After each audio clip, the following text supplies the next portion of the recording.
আমরা আজকে জল কাদা ভেঙে ভেঙে একটা বিশেষ জায়গায় যাচ্ছি। রাস্তাটার অবস্থা দেখছেন, পুরো রাস্তাটা এর থেকেও ভয়ঙ্কর। তো ওই দিকটার ভিডিও করা গেল না, এই দিকটা ভিডিও করছি।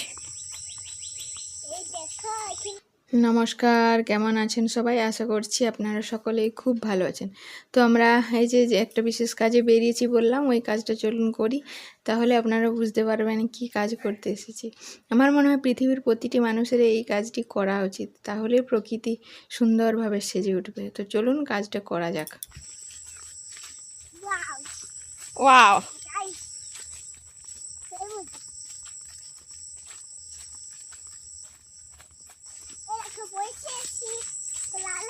না এখনো বৃষ্টিতে হয়েছে নাকি? এ বাবা, এই গর্তটা এই রাস্তাটা মানে বৃষ্টিতে ভেঙে গেছে। বাবা ঢুকে যাবি।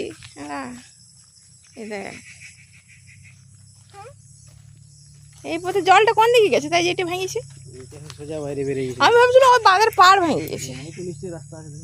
এই যে এত বড় আমাদের পুকুর, কিন্তু পুরো পুকুরটাই নেড়া, কোথাও কোনো গাছ নেই। পুকুরের পাড়টা ভেঙে যাবার খুবই ভয়। আর এই যে ঘাটটা বাঁধানো আছে, আমরা এখানে গ্রীষ্মকালে প্রচণ্ড গরমের সময় স্নান করতে আসতাম।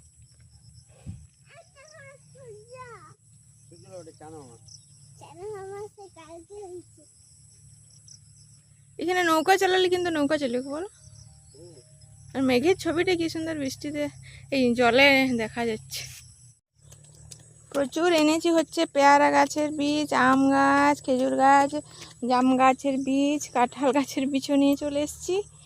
যদি এখানে গাছগুলো হয় আর যদি ফল হয় তখন পাখিরাও থাকতে পারবে, পাখিরাও খাবে। আর এখানে যখন গ্রীষ্মকালে স্নান করতে আসবো ছায়ায় বসতে পারবো, না হলে এখানে একটু বসা দাঁড়ানোর জায়গা থাকে না, খুব স্নান করতে গরমে কষ্ট হয়। আর পুরো পাড়টা যেহেতু নেড়া, মানে পুকুরটা মানে ভেঙে যাওয়ার, প্রচুর বৃষ্টিতে ভেঙে যাওয়ারও ভয়। এই যে এইখানটা যেরকম ভেঙে গেছে, যে রাস্তাটা আমাদের গ্রামের থেকে পুকুর আসার রাস্তাটা পুরো বৃষ্টিতে সেদিন ভেঙে গেছে। হ্যাঁ, ওগুলো ছড়িয়ে ছড়িয়ে দাও তাহলেই হবে।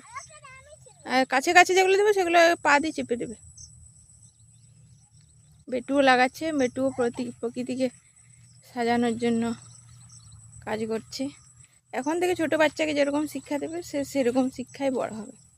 প্রকৃতিকে ভালোবাসতে শেখালে ও ভালোবাসবে।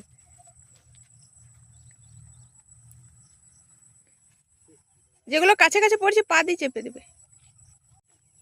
আমার পুকুরে নেমে হাত পাগুলো ধুয়ে বাড়ি যাও। মোটামুটি যতগুলো বীজ এনেছিলাম সবই ছড়িয়ে দিয়েছি, কিন্তু পুরো অনেক বড় জায়গা তো পুরোটা হয়নি।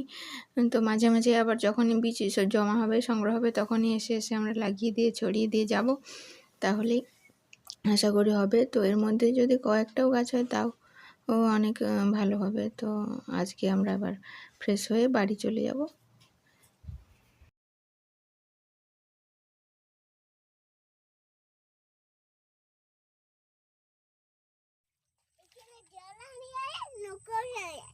নৌকো চালানো যাবে তো?